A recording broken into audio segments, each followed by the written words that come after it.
এরকম fish cutlet যদি বাড়িতেই বানানো যায়, বাইরে থেকে কেন কিনে খেতে হবে? তো বন্ধুরা, আজকে আমি বানাচ্ছি রুই মাছের ফিশ কাটলেট। তো কীভাবে বানাচ্ছি সেটাই তোমাদের সাথে আজকে আমি শেয়ার করছি। তো চলো, প্রথমে গ্যাসে একটা কড়াই বসিয়ে দিয়েছি, তার মধ্যে দিয়ে দিলাম জল, লবণ, হলুদ আর রুই মাছ দিয়ে মাছটা হালকা করে সেদ্ধ করে নিতে হবে। সেদ্ধ হয়ে গেলে মাছটা ঠান্ডা করে মাছের কাঁটাগুলো একটা একটা করে বেছে নিতে হবে।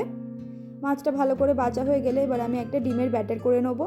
ডিম একটা নিয়ে নিয়েছি, তার মধ্যে দিয়ে দেবো 2 চামচ মতন কর্নফ্লাওয়ার, 1 চামচ ময়দা, 1 চামচ লবণ, গোলমরিচ গুঁড়ো 1 চামচ, ছোটো চামচের 1 চামচ লঙ্কার গুঁড়ো দিয়ে কিছুটা পরিমাণ জল দিয়ে ব্যাটারটা ভালো করে নিতে হবে।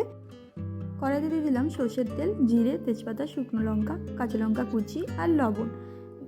দেওয়ার পর ওটা ভাজা ভাজা হয়ে গেলে তারপর দিলাম পেঁয়াজ কুচিটা লাল লাল করে ভাজা হয়ে গেলে দিলাম টমেটো কুচি, আদা রসুন বাটা আর গুঁড়ো মশলার মধ্যে দিয়েছি হলুদ গুঁড়ো, জিরে গুঁড়ো, ধনে গুঁড়ো, লঙ্কার গুঁড়ো, গোলমরিচ গুঁড়ো। ভালো করে মশলাটা কষানো হয়ে গেলে ওতে দিয়ে দেবো আগে থেকে বেছে রাখা রুই মাছ আর ভেজে রাখা চিংড়ি মাছটা ভালো করে কষানো হয়ে গেলে একটা গোটা আলু সেদ্ধ করে ওতে দিয়ে দিয়েছি আর গরম মশলা দিয়ে নামিয়ে নিয়েছি। তারপর এখানে কাটলেটের শেপটা করে নিতে হবে। আমি এখানে আমার মন পছন্দের শেপ করে নিয়েছি, তোমরা তোমাদের পছন্দ মতন শেপ করে নেবে। শেপ হয়ে গেলে ওতে আমি ডিমের যে ব্যাটারটা আগে থেকে করে রেখেছিলাম তার মধ্যে চুবিয়ে আর তুলে নিয়ে ব্রেড ক্রাম্বসে কোটিং করছি। এটা কিন্তু ডবল কোটিং করতে হবে, নাহলে কিন্তু যখন তেলে দেওয়া হবে তখন খুলে যেতে পারে, ওই জন্য ডবল কোটিং করে নেওয়া। তো বন্ধুরা, তোমরা নিশ্চয়ই দেখতেই পাচ্ছ রেসিপিটা কতটা সহজ।